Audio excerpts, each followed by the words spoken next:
soalan saya nombor 4.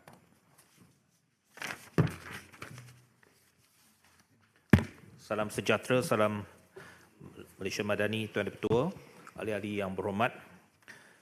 Selamat Tahun Baru Cina dan selamat berpuasa kepada ahli-ahli yang berhormat.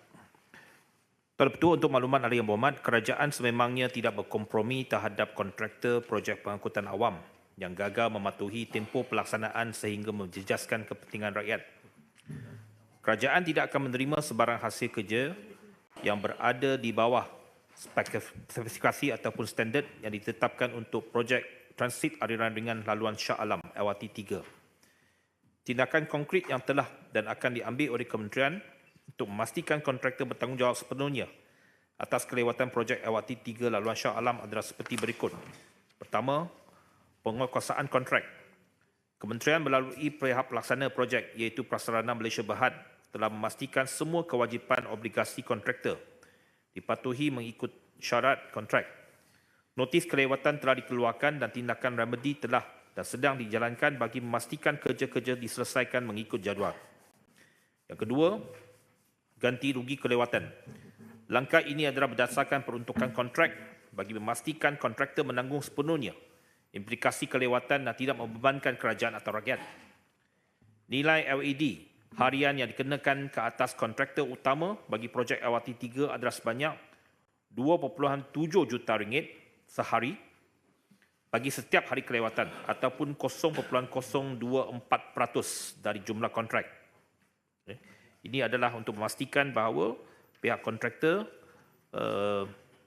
bertanggungjawab terhadap kelewatan. Namun begitu, dari segi jumlah ganti rugi ini akan dipastikan ataupun ditentukan selepas projek ini siap kelak. Pemantauan dan kawalan projek, penilaian dan penyelesaian telah dilaksanakan bagi masalah-masalah teknikal yang timbul semasa ujian-ujian yang telah dijalankan sebelum ini oleh pihak kontraktor, prasarana dan jurutera pemeriksaan bebas ICE dan vendor sistem. Penjadualan semula telah dilakukan bagi ujian-ujian kritikal dan pemantauan ketat sedang dijalankan oleh semua pihak yang terlibat dalam projek ini termasuklah agensi pengangkutan awam darat. Kerajaan komited untuk memastikan kontraktor bertanggungjawab sepenuhnya atas kelewatan projek LRT 3 laluan Shah Alam dengan penguatkuasaan kontrak, pengenaan delay damages serta langkah pemantauan dan kawalan yang rapi. Kementerian komited untuk memastikan projek ini dapat disiapkan dengan selamat, berkualiti dan memberikan manfaat kepada rakyat. Terima kasih.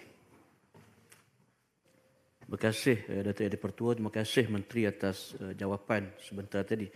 Cuma untuk apakah jaminan untuk pengguna yang sekian lama menunggu projek ini siap? Saya difahamkan sebelum 2018 lagi. Jadi apakah jaminan bahawa tarikh baru yang dijangkakan itu akan dapat dipenuhi supaya tidak ada lagi penangguhan yang sekaligus akan membebankan pengguna yang kita tahu sekarang ini kesesakan lalu lintas itu di kawasan yang terlibat itu semakin tinggi. Terima kasih Menteri.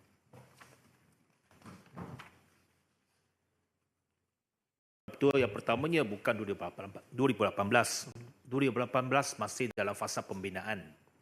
Sepatutnya memang ada kelewatan disebabkan oleh COVID dan sepatutnya tarikh pembukaan ialah pada bulan Julai tahun lalu 2025. Tetapi pada bulan Julai memang tidak dapat disiapkan dan ditunda kepada penghujung tahun lalu iaitu 31 Disember. Namun begitu, pada bulan Oktober-November, semasa ujian-ujian kritikal yang dijalankan terhadap sistem ini, didapati bahawa ada beberapa ujian gagal. Khususnya FFR ataupun fault free run yang perlu dilaksanakan terhadap semua train.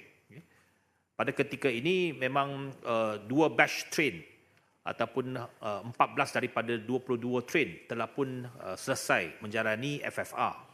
Ada satu batch lagi iaitu 8 train yang masih dalam proses nak menjalankan FFR. Namun begitu, setakat semalam masih ada sedikit isu teknikal yang perlu diselesaikan dan selepas semua ujian FFR ini dijalankan terhadap semua train itu, maka akan ada proses seterusnya iaitu untuk ujian dan juga pertauliahan yang perlu dilaksanakan oleh pihak APAD.